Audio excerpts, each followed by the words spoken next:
This is Histories and Mysteries. I'm Ashley. I'm Jessica. And I'm Rochelle. And on this week's episode, I'm going to be talking about death rituals around the world. And Rochelle is going to be hopefully finishing her Dear David series. We'll see. There's so much to it. It just keeps going and going and going. All right, so I'm just going to hop into it. Mm-hmm. So first up, we have the sky burial. Burial? Whatever, fuck you both.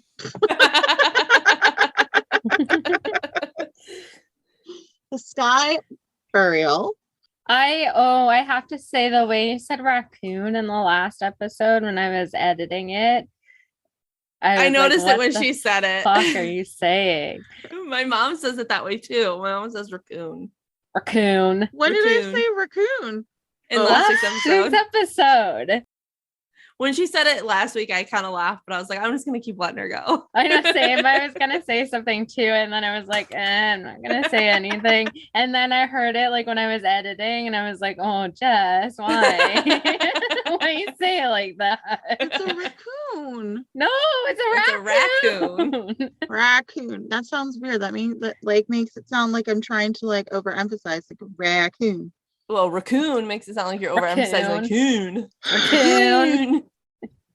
Do you know that the German word for raccoon is Waschbär? It's my favorite German word. Oh, it's like cow bear. Yeah. They don't have Cow raccoons bear. in Germany either. That's cute. Cow bear. Okay. The sky burial is a rather popular method of disposing of the bodies of the less affluent in Tibet. Oh. Is this where they bury them like on the side of the mountain? Hang them off the side of the mountain? No, I didn't do that one, I don't think. No, but that one's very interesting. Yeah, they like literally put them in their coffins and then hang them off the side of a mountain. It's very precarious. In this, the deceased is dismembered and left for scavengers, mainly vultures. The rite is frequently performed on hilltops such as the Yerpa Valley. Preparing a body for sky burial is a very spiritual procedure that necessitates extreme accuracy. Following death, the body is left untouched for 3 days as monks recite prayers around it. The body is cleansed, wrapped in white fabric, and laid in the fetal position after the 3rd day. The monks lead a procession to the sky burial location before daybreak the next morning, chanting along the route to guide the soul to its heavenly destination. The body breakers take charge as soon as they arrive, immediately chopping the corpse into many parts. The breakers grind the bones into dust, which is mixed with roasted barley flour to ensure that the dakini, or the Tibetan angels, eat them. The dakini, who are mainly vultures, take the deceased spirits into the heavens after devouring the body, where they await reincarnation. The Travel China Guide once wrote about this process, stating, "This donation of human flesh to the vultures is considered virtuous because it saves the lives of small animals that the vultures might otherwise capture for food. Sakyamuni, one of the Buddhas, demonstrated this virtue. To save a pigeon, he once fed a hawk with his own flesh." So that is the sky burial. That sounds really cool. I don't like the whole feeding your own flesh to a hawk as an example thing, but the sky burial is pretty cool. That's pretty cool. Yeah, it was just like, and they had pictures and it was just gnarly. Like, it was wild. that's cool. That's like, why not? Yeah. I mean, your body's just going to rot in the earth. Like, why not help? I think I still want to be put in a body farm. That would be cool. Yeah. That'd be really cool. I want to donate. Like, donate whatever you want. You can have anything you want off my body. I don't care. I'm not Yeah, gonna use it. same. Take my organs first and throw the rest of me in a body farm. That's fine. Yeah. I like that. So we have endocannibalism. The idea of eating human flesh is repulsive to most people, but not to the Yanomami. This Amazonian tribe, which lives in the jungles between Brazil and Venezuela, regards the consumption of dead tribe members as a way to strengthen their bonds. The shock and exploitation film Cannibal Holocaust, which was a bogus documentary in which the film crew is caught killed, and devoured by the tribe brought this technique to light in the 1980s. While distasteful, the image of a violent tribal culture in film is not entirely false. In 1997, autobiography Yanomama, the story of Helena Valero, a girl kidnapped by Amazonian Indians, details the story of Helena, a trader's preteen daughter who was kidnapped and assimilated into the Yanomami tribe in the 1930s. She recounts the tribe's wartime activities, saying, "They killed so many.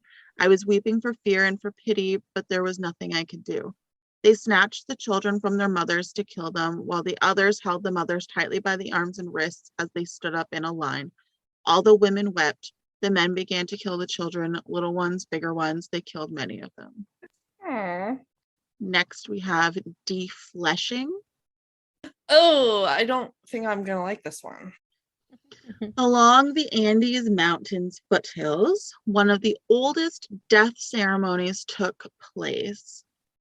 People in the area are thought to have done corpse defleshing as early as 200 BC, in which dead bodies were placed in a cauldron of chemicals and quickly dissolved. The bodies were ritually processed, first boiling, then defleshing until only bones remained. The cleaning operation would leave these coated in a thin white plaster. Around 2006, archaeologist Scott Smith located the site where this occurred in present-day Bolivia. Smith stated, "It would have been quite a visceral experience. It would have been a process that was quite powerful at a sensory level." Yeah, I bet. Next, we have finger amputation. So this one's a bit wild. Just fingers. Just fingers. Okay, here we go. It's honestly, like, when I first saw like the title finger amputation, it wasn't what I thought. So it's kind of worse. Until recently, female Dani tribe members in Western Papua New Guinea would have a finger removed whenever a close relative died. Oh shit. Yeah. The ceremony was performed voluntarily as an outward manifestation of interior suffering, as well as to pacify the ancestral ghost. Before amputation, they will tie a string tightly around the upper half of their finger for 30 minutes, allowing it to go numb for a near painless removal. Often it is a close family member, so sibling or parent, who cuts the finger. Hate it. I hate it. After removal, the open sores are cauterized, both to prevent bleeding and in order to form new calloused fingertips. Ugh.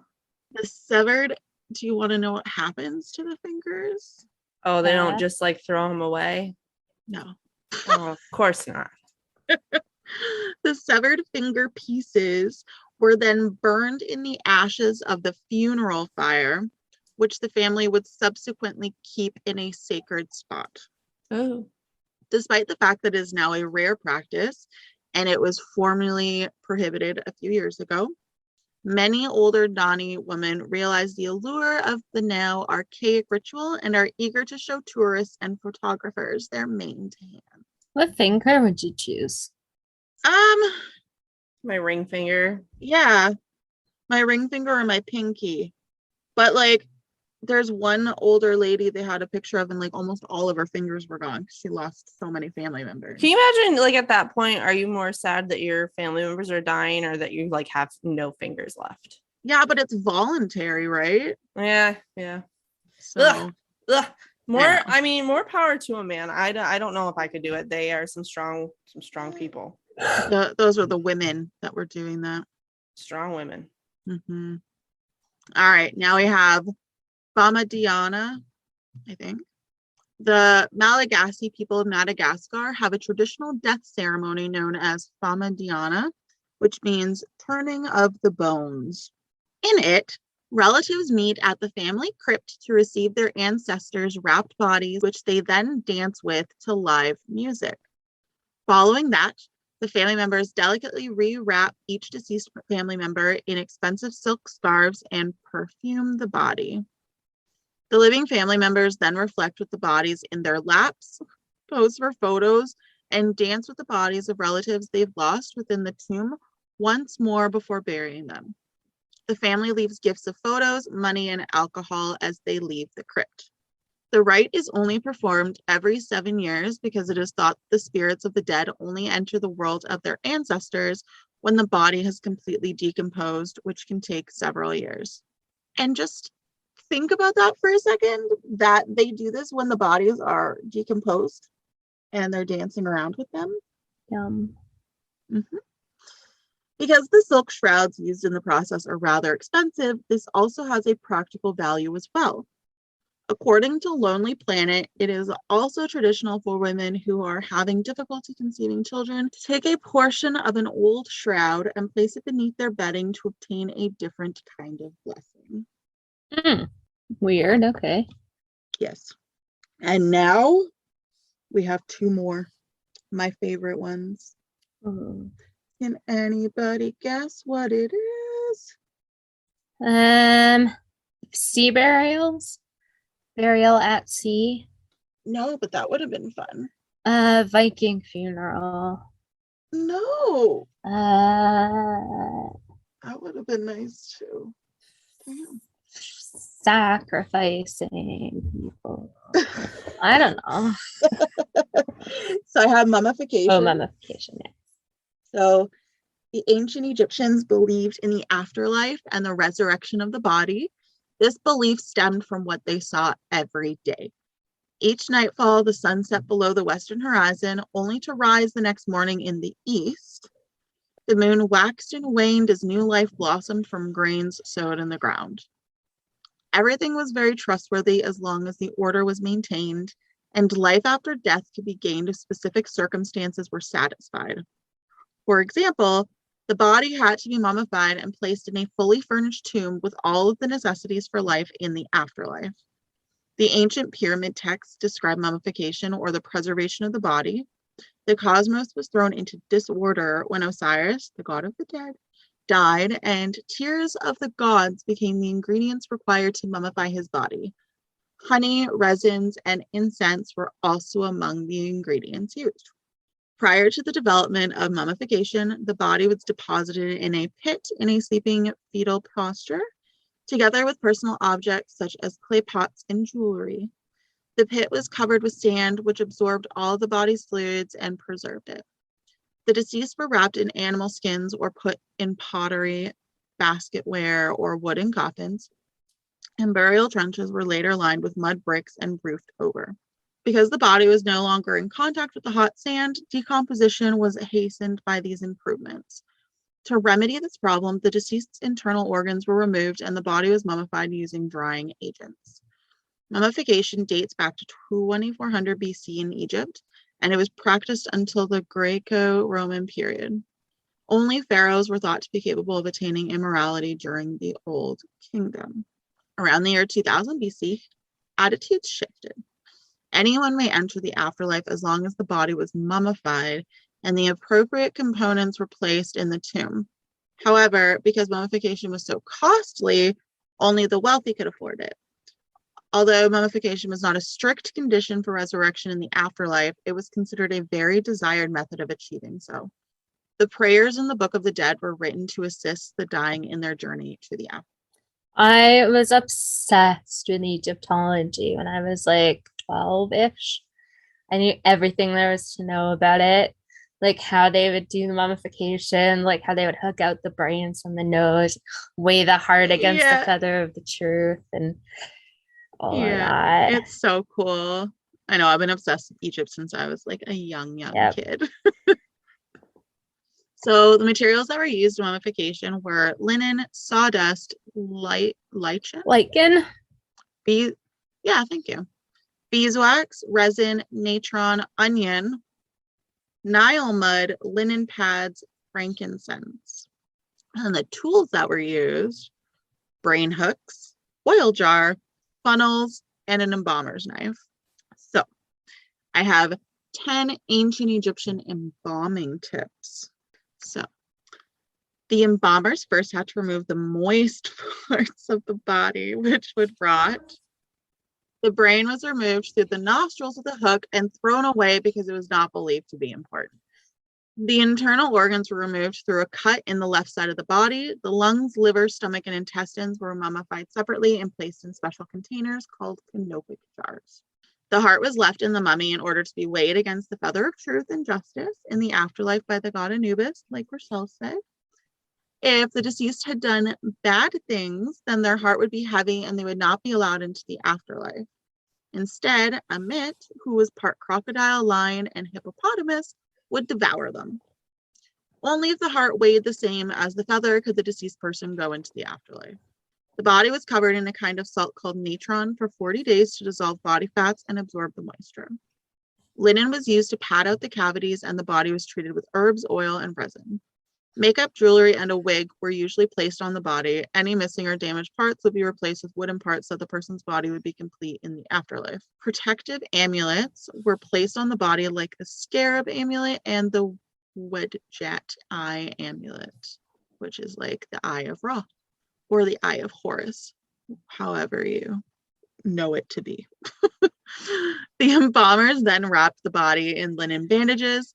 This took 15 days while spells and rituals were performed to ensure safe passage to the afterlife. The body was fitted with a mask and placed in a coffin or series of coffins. The opening of the mouth ceremony took place just before burial. The priest would touch the face of the coffin with a special instrument to restore speech, sight, and hearing for the afterlife. The coffin was then placed in the tomb and surrounded by possessions and small model workers called Shabtis, who would work for the dead in the afterlife. So that is mummification. That's cool. Yeah, I always said that I wanted to be mummified. Perfect. And lastly, we have the Day of the Dead.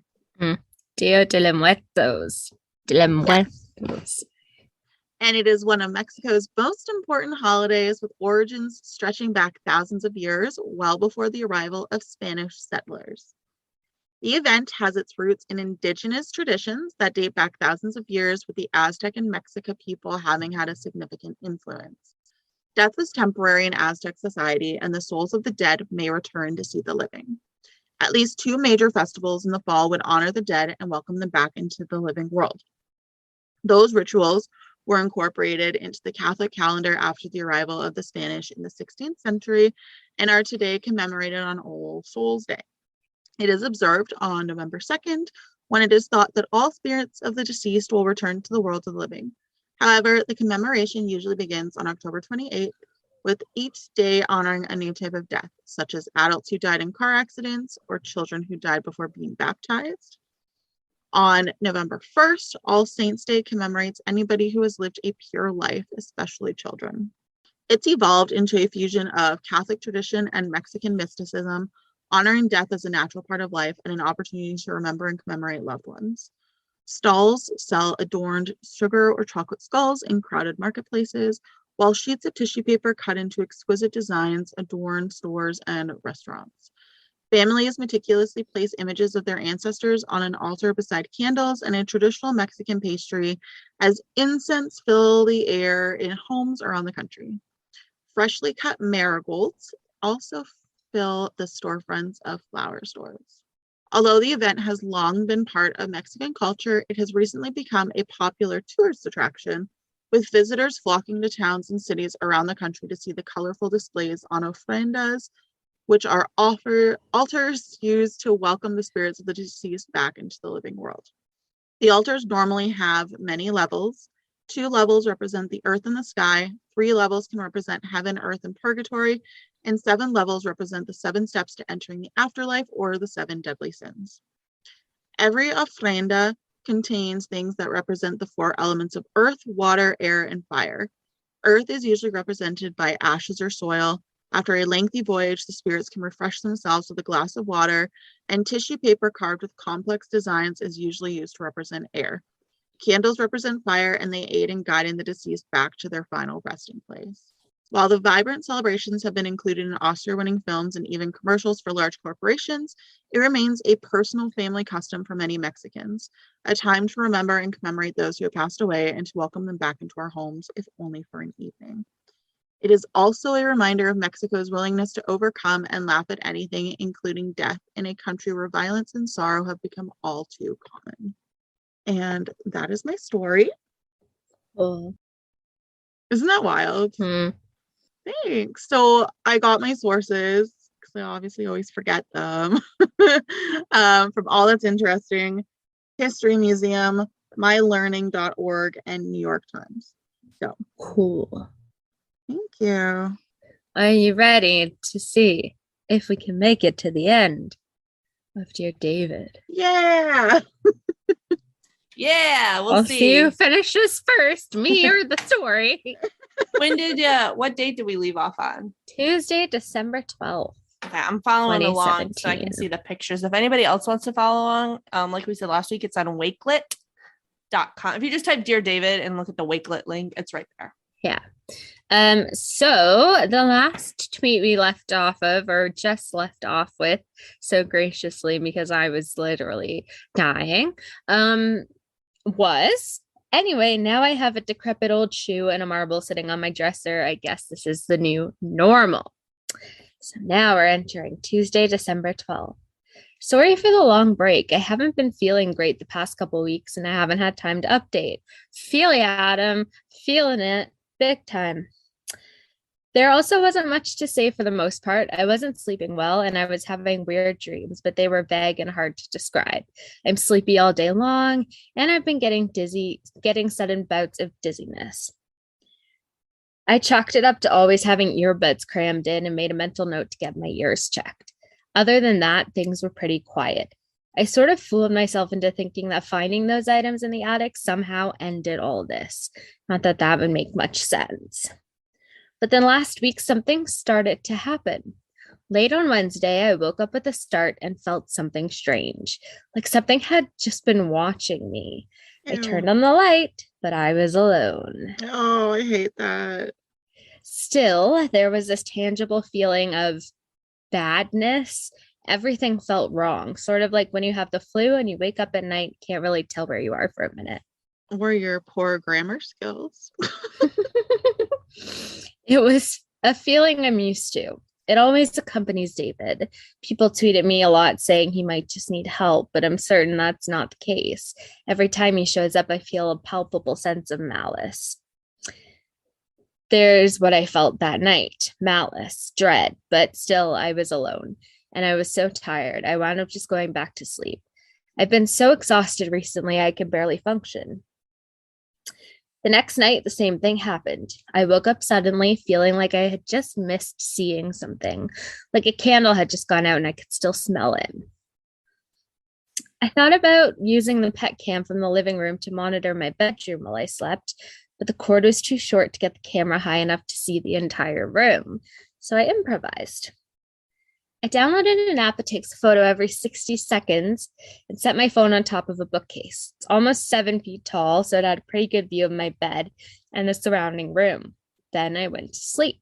Holy crap. Just like before, I jolted awake hours later, feeling the same unease. I turned on the light and hurried out of bed to get my phone from the bookcase. There were probably 350 photos to scroll through. Holy shit. The vast majority of them were me sleeping in an empty room. Sort of dark, but you can see me sleeping. I left a couple night lights on just in case anything showed up. But for the first 100 or so photos, it was just me in an empty room. Then, suddenly, he was there, standing on the chair at the foot of the bed, staring at me. Ew. Ew, I don't like it. In the next photo, from a minute later, he seems to be staring straight up at the ceiling, just staring. Then he appears to collapse on the chair. The next dozen photos are all the same. He's completely lifeless. At first, I thought he was dead, which obviously doesn't make any sense. I looked over at the chair, half expecting him to still be there, but it was empty. I don't know what would be worse, like him staring at the ceiling, him collapsed in the chair, or him staring you down. I know. Like, I don't even know what would be worse. But in the next photo, he's gone. The room, it was totally empty again. He's gone in the next several photos too. I figured maybe that was it, but I kept swiping through the photos. About 15 photos later, he was back, just standing next to the bed. It was just like the last time I saw him. That's when my heart started to race. I didn't want to look at the rest of the photos, but I knew I had to. I swiped to the next photo and my heart sank into my stomach. He was on the bed, inches from me, staring down at me, sleeping. Oh, And there are pictures of this. show me. Hold on. He's just fucking standing on the bed. Ew. I hate it.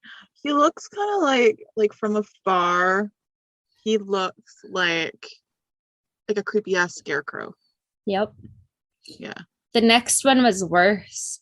In the next photo, he's staring right at the camera. Ew.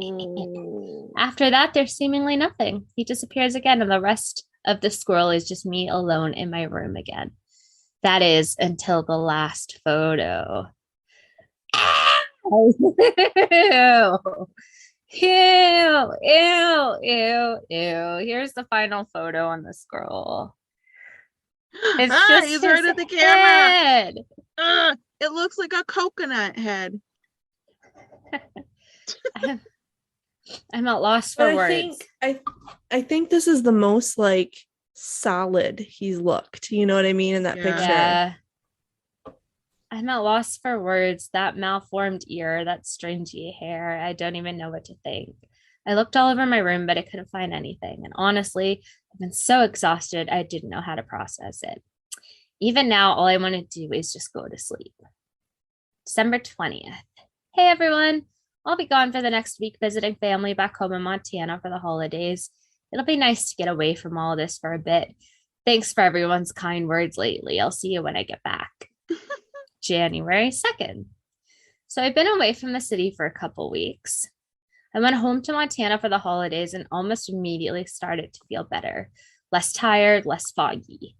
Up until now, I haven't really entertained the thought of moving, thinking that David would probably just follow me wherever I go. But when I left for Montana, everything seemed to improve. Like maybe David wouldn't follow me after all. Maybe he was tied to the house, not me. Being home felt safer, and I managed to relax a little bit. I even started browsing listings for new apartments back in New York. The last thing I want to do is move in the middle of winter, but after the past few months, it seems like it might be worth it. It felt like there might be a way out. Yay. But after a few days, I started to feel strange again. One night I got up to the bathroom, and as I stood there in the dark, I couldn't help feeling like there was something moving outside the bathroom window. Oh. The bathroom looks out onto the backyard, and it was pitch black. I could barely see anything, but it's Montana, and there are animals passing through all the time. Sure enough, in the morning, I found animal tracks through the snow. I don't know the specific animal, deer, elk. Elf. The next night, the same thing happened. I got up in the middle of the night, thought I saw movement in the blackness outside. This time I stood at the window and gazed out, straining my eyes to see, waiting for them to adjust to the night. For a long time, I stared out into the snowy darkness, couldn't see any movement. Then, just as I was about to turn away, I saw something lurch off to the right and disappear from view. Again, it was too dark to make out the animal, but it could have been anything. Maybe a coyote or something. In the morning, as I was getting out of the shower, I glanced out the window and noticed tracks behind the garage. I couldn't tell what they were from the bathroom, so I got dressed, put on my coat, and went outside. When I got close, my heart practically stopped. They weren't tracks. They were footprints, really small footprints. Oh no. I followed them across the backyard, but they disappeared into the ditch out back. I stood there in the snow, not knowing what to do. What could I do? Call the cops and tell them I found footprints in the snow? The last couple of nights, I was too scared to leave my room. If it had been David out there in the snow, it meant that he could follow me anywhere. No matter where I moved, he could find me. I felt helpless. I flew back to New York the day after Christmas. Back in my apartment, it seemed like everything was at square one yet again. I've tried everything I can think of. I've saged my apartment, I've hired a medium, nothing has worked. And worse, I still feel him at night, watching me from different corners of my room, always getting closer, waking up right before something happens. I hate that. I hate that so much. For the past few nights, I've been using the app that takes photos every couple of minutes, but nothing's shown up. For whatever reason, it doesn't seem to work anymore, but I've left it running just in case. Picked up absolutely nothing, save for one thing from last night. Last night was particularly bad. I felt sick and I had nightmares all night. I dreamed that David was hovering in the corner by the ceiling, far off the ground. He was mouthing some words, but I couldn't hear it. He was mouthing something, but I couldn't hear any words. Then he was hovering above my bed, staring down at me, his mouth moving faster than it should be. I couldn't move. I could only look up at him. Suddenly, he plummeted downward, and I felt this huge pressure crash onto my chest. I woke up gasping, the wind completely knocked out of me. I sat up and looked around frantically, heaving for air, but there was nothing. When I caught my breath, I retrieved my phone from the dresser. Photo rolls showed it, nothing of note, save for the last photo taken just a moment before. Ugh, of course. It's like, I don't know what to do. I'm at loss here. I just don't know. I don't know either, Adam, because that just looks like David, like down on his Ew. face. I don't know if you can see that, but Ew, yeah. Blech, he's just kind of like hovering there, just like a creeper. That's disgusting. Yeah. January 16th. Sorry for the long delay. Honestly, I wasn't sure I was going to tweet again.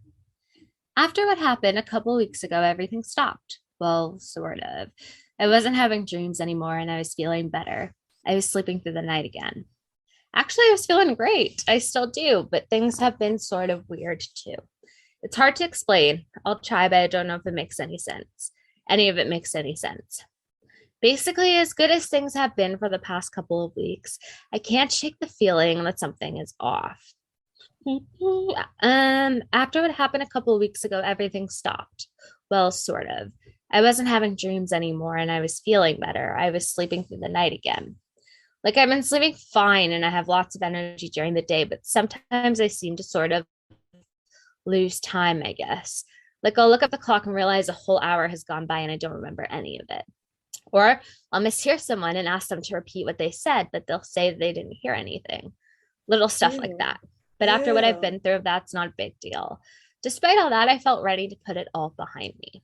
So on Sunday, I opened Twitter intending to update you all that this was over, or at least I thought so. I just want things to go back to the way they were, and it seemed like they had. I was writing something to that effect when I noticed I had way more notifications than usual.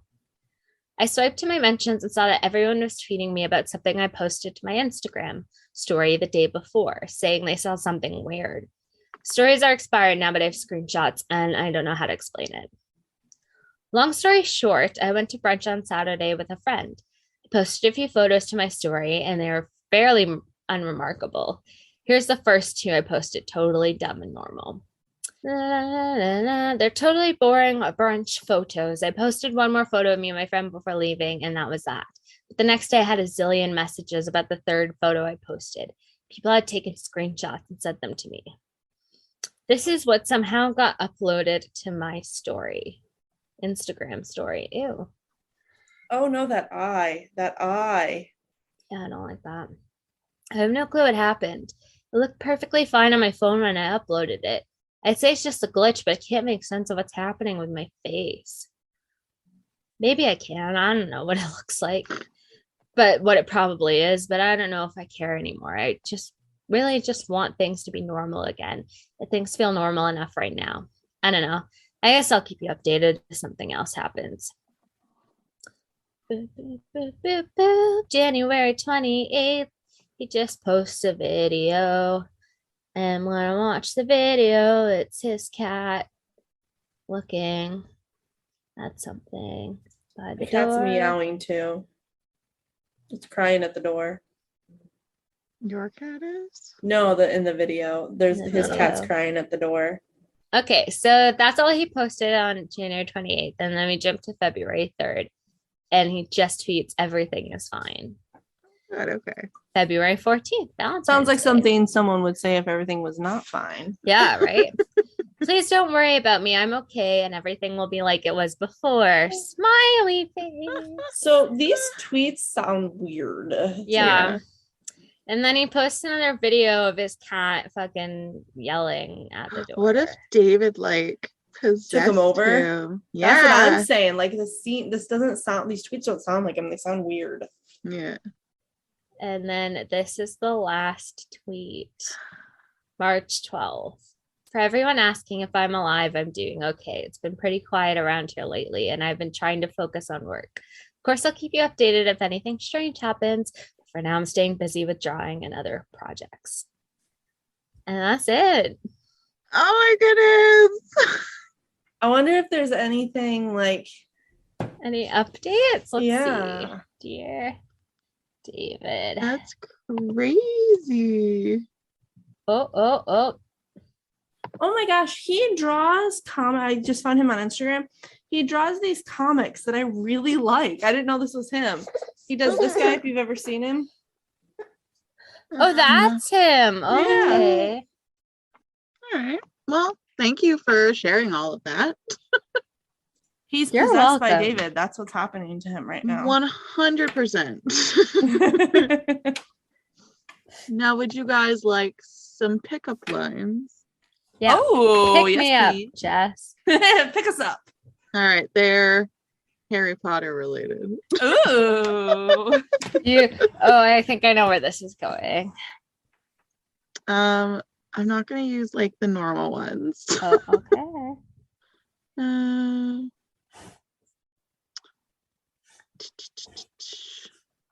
Okay.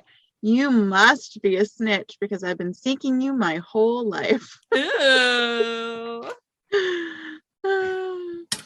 Is this the Hogwarts Express? Because it feels like you and I are headed somewhere magical. Ah. Oh my goodness.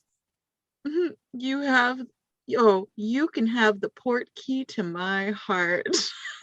Ooh. My favorite pickup line someone told me once was how much does a penguin weigh? Oh, I know this, but I can't remember. How much? Enough to break the ice. Hi, I'm Ashley. I love that one. Kyle, so I met Kyle on Tinder, and my headline was "Give me your best pickup line" because I wanted to try and like weed out the dirty nasties from the sweet ones. Mhm. And his was something along the lines of, "I might not be Dairy Queen, but I sure know how to treat you right." That's cute. That's cute. Okay. I got a lot of questionable pickup lines on Yes. Tinder Mhm. back when I was on. Yeah. Yeah, for sure. I'm Well, if you- surprised you didn't go with the Slytherin. I was trying Yeah, to the avoid the Slytherin. usual ones. I liked it. Thank you. Those both of those are great. And like I said last week, I cannot wait for this movie now. I didn't really know anything about Dear David, but now I'm so excited for the movie. Hope Yeah. it's good. Yeah. Speaking of movies, my mom and I saw West Side Story today. It was Oh, very how was good. it? Yeah. so good. Oh, Oh, good. Like so much better than the original, and I didn't know if that was.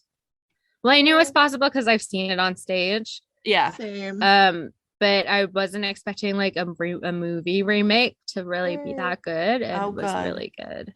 Good. I was worried. I was like, they better not mess it up. I'm so excited to watch it.